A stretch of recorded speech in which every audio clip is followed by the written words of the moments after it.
Hello! Ako po si Lila Roa, single, 63 years old, at isang consecrated layperson sa simbahan.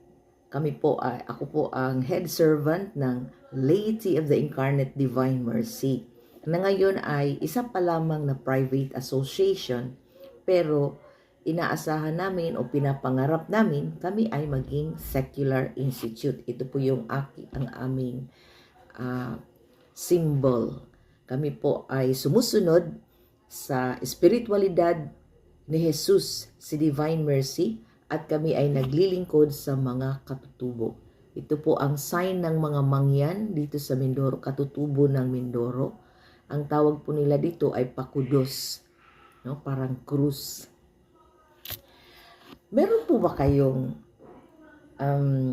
New Year's resolution? Yung para siyang gabay or guide sa buhay, parang motto o slogan, lalo na't pumasok na tayo sa bagong taon 2023. Okay. Sa akin, ang aking napili ay fully human, fully alive. Palagi ko pamagat ito ng aklat. I think si John Powell yata, kanya siguro itong aklat, fully human, fully alive.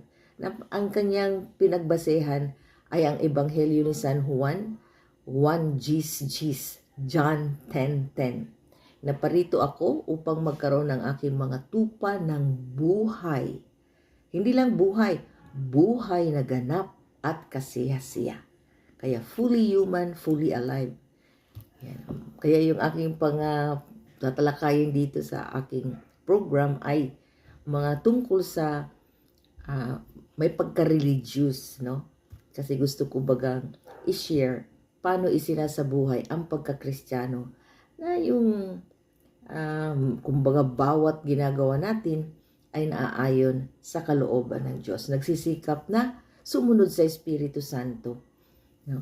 At ang importante dito para marinig talaga siya ay may panahon tayo ng pananalangin, lalo na ang pananahimik at pagbabasa ng Ebanghelyo or mabuting balita, the gospel, araw-araw.